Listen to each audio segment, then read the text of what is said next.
The future of Notre Dame football under Marcus Freeman has never been brighter right now. I mean, they are becoming an absolute juggernaut with him. Marcus Freeman has Notre Dame on steroids right now with the way they're recruiting, with how well they played last season. I was really impressed with how he just completely turned around the season after that Northern Illinois loss. Yes, Notre Dame fans, we got to bring that loss up, not to really demean you, but because when Notre Dame lost that game, everybody just completely was laughing at Notre Dame, felt that they never were going to be anything better than maybe a 9-10 win team. And all of a sudden, Marcus Freeman, within the span of one playoff run, has flipped the perception of this Notre Dame program. Notre Dame used to be one of those teams that if you were a team in the SEC or the Big Ten, you put them on their schedule, they more so were a resume builder. You knew you weren't going to lose to them, but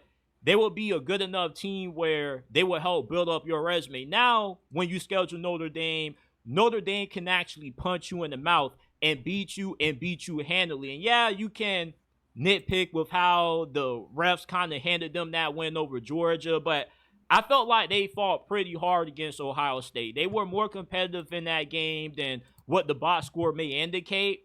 And I feel with what Marcus Freeman is doing from a recruiting standpoint, Notre Dame could very well find themselves winning a national championship with him if he doesn't leave, which I don't think he will, because it seems like their donor base and their alumni is more bought into him. Because everything Brian Kelly claimed he never got at Notre Dame, Marcus Freeman seems to be making the most of. Yeah, yeah. I think that there is a good chance that um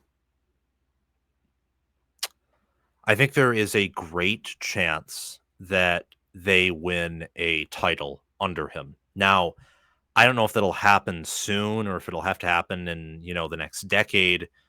Um it's interesting. My opinion of them just for this year is that they're going to regress by a good chunk, and then in 2026 they're going to be really really good and probably have Freeman's best team. My issue with them, for example, like last year, was the fact they were even capable of losing to NIU was pretty damning. And then they won a close game against Georgia, a close game against Penn State. USC was a close win. It just was. Indiana was a blowout for sure. Yeah. But, Ohio State blew them out too in the same month where they lost to Michigan. And then a few weeks before that, they looked like crap against Nebraska. So I'm saying that as someone who's high on Indiana. So it's so interesting.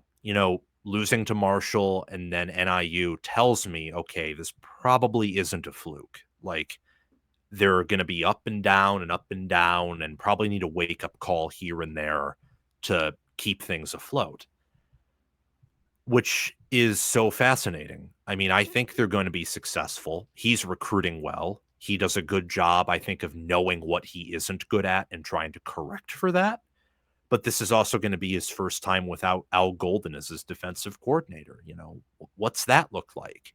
And they're having a pretty drastic change at the QB position. Instead of going for a portal guy, they're trusting their own development with CJ Carr, who's coming off of an injury. Likely. That's what it sounds like. So, I mean, in regards to Freeman's future, I would have to say I think of it positively. I don't know if they'll be one of the 5 best programs in America, though. I mean, even this recruiting class, where they're recruiting at a high level, USC and Georgia have similar quality recruiting classes, but they have some more players. Alabama, LSU, and Oregon, and I would say Texas have better quality players. And I don't think, Notre Dame quite has the coaching staff of, Georgia, Texas. I would even say the same with Oregon or Ohio State or Penn State. But they've leveled up from where Brian Kelly is. And I think that matters a lot because Kelly had them close and Freeman got them back to the championship game with a roster that was banged up. And it's like what you said, they did a good job fighting. So they try. The players love him, and not because he doesn't discipline them, because they want him to win. And that's really good, and that will get you a lot of places. Like they have the effort. I think they have the buy-in with NIL and their donors. The question is, can they just push a few more things into a higher place than where they have them? And if they can do that, then they'll win a national championship. I How think, how you yeah. feeling about the receivers? Because normally Notre Dame's receivers have always been what I felt has held them back. They aren't really known for receivers. The receivers have really kind of changed in a sense. They're more a little bit more dynamic, at least what they're bringing in this season and what they have coming in the future with the recent commitment of Larry Fitzgerald's son. So I feel like Marcus Freeman so with this kind of change in the identity of Notre Dame also. Yes, yes. I mean, I think that Greathouse and Fields are going to be really good this year. I don't think it will be this top 5 receiver core, but it will be the best that Notre Dame's had in a bit. And I think again with how they're recruiting and with some of the assistant coaches they have, they're definitely a top 10 program, if not better than that, over the next 5, 10 years and potentially beyond that, depending on how long Freeman stays.